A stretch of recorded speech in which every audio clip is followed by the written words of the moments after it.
The night the servers went dark, the city's brightest tower felt suddenly hollow, like a giant heart skipping a beat.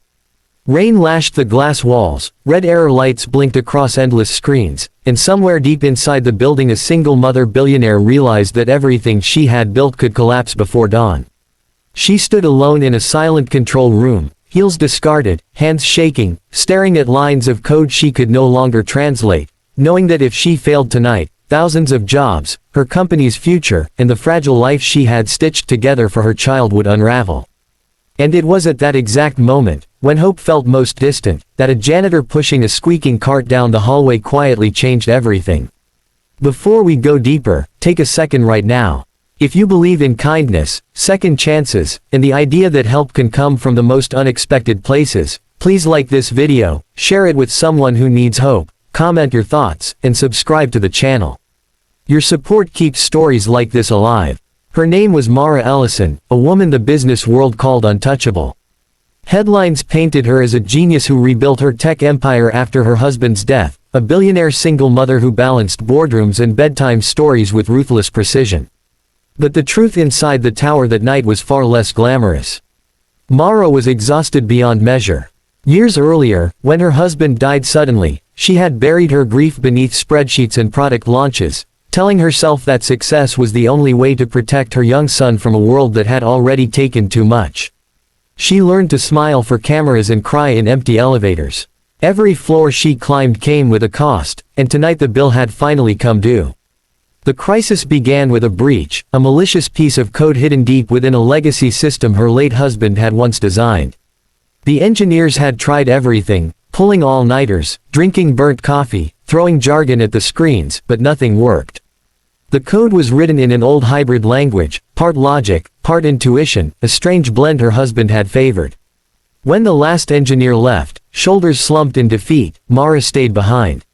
She had learned enough over the years to read code like a second language, but this was different. The symbols felt personal, almost emotional, like a letter written in a dialect only two people had ever shared. As the rain hammered outside, Mara felt the crushing loneliness of being the last one standing. Down on the lower floors, far from glass offices and panoramic views, Daniel Reyes mopped quietly. He was the kind of man people rarely noticed, except when the floor shone a little cleaner than expected.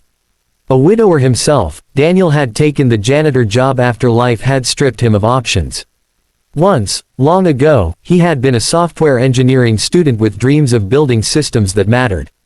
But when his parents fell ill one after another, tuition turned into hospital bills, and ambition gave way to survival. Life had taught him to accept the background, to listen more than speak, to find dignity in honest work even when it paid little respect. As Daniel moved through the building, he sensed a tension in the air. He had cleaned these floors for years and knew when something was wrong. Lights stayed on too late. Security guards whispered. Elevators stalled. When he reached the executive level, he noticed the control room door ajar, the glow of screens spilling into the hallway like a silent plea. Normally, he would have turned away. Tonight, something pulled him forward. Inside, Mara stood frozen, eyes locked on the screen, her face pale and raw without its public armor. She did not see Daniel.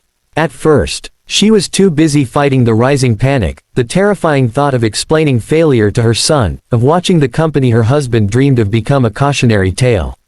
When Daniel cleared his throat softly, she startled, spinning around with a flash of irritation that quickly dissolved into weariness. She was moments away from asking him to leave when she noticed the way his eyes moved, not over her, but to the code.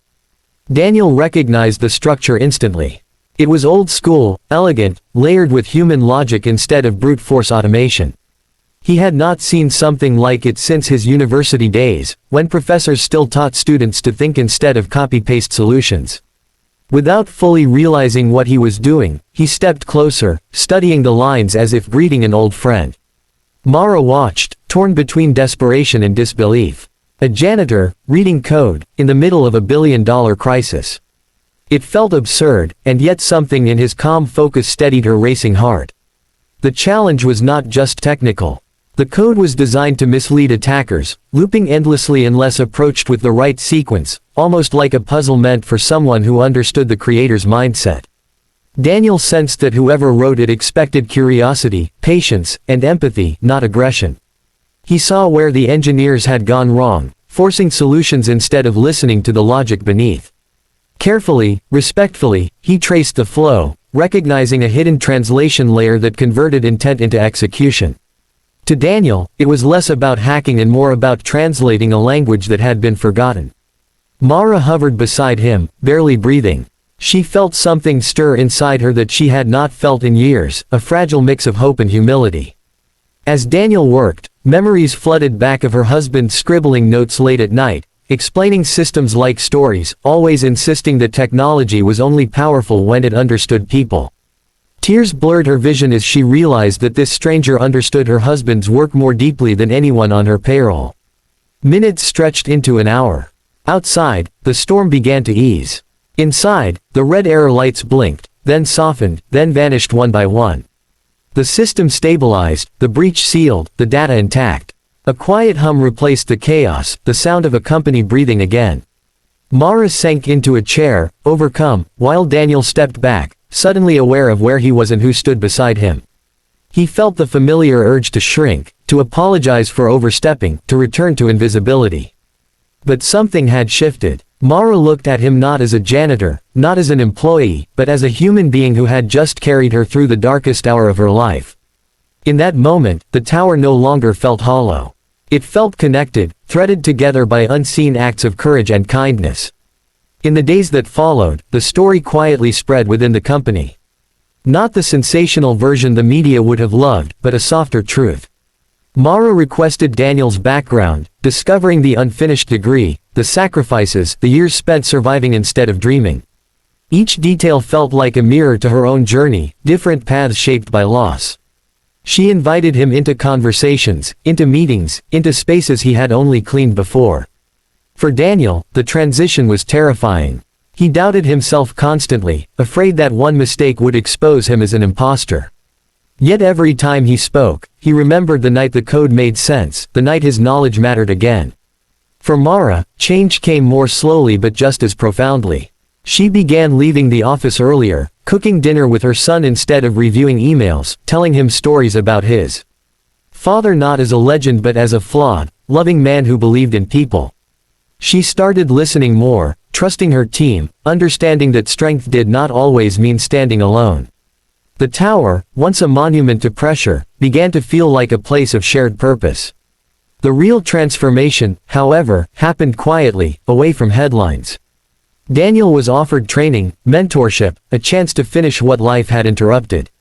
Mara insisted on paying his tuition anonymously at first, but Daniel eventually learned the truth and accepted it not as charity, but as faith. Faith that people were more than their job titles. Faith that lost paths could be found again. As months passed, the company launched a new initiative focused on ethical technology, systems designed with transparency and empathy at their core. Internally, it was called the Translation Project, a nod to the night when understanding saved everything. Employees who had never spoken to janitors before now learned names, shared coffee, exchanged stories. The culture shifted, not because of policies, but because one woman had learned to see, and one man had dared to help. Near the end of that year, Mara stood once more in the control room, this time with her son beside her. She showed him the screens, explaining how ideas became reality, how people worked together to solve problems bigger than themselves. She told him about the night everything almost fell apart, and how help came from someone no one expected. Daniel watched from a distance, pride and disbelief mingling in his chest, knowing his life had changed forever, not through luck, but through compassion meeting opportunity. If this story has touched your heart, if it reminded you that kindness can rewrite destinies and that every person carries unseen potential, please take a moment now to like this video, share it, and subscribe. Your engagement helps spread stories that matter. And before the ending, I have one special request. Please comment below with one word that describes how this story made you feel. Your words might be exactly what someone else needs to read today. The tower still stood tall against the city skyline, glass reflecting sunrise instead of storm clouds. Inside, lives moved forward, not perfect, not easy, but connected. A janitor was no longer invisible. A billionaire was no longer alone. And somewhere between lines of forgotten code and acts of quiet courage, two broken paths had translated into something whole.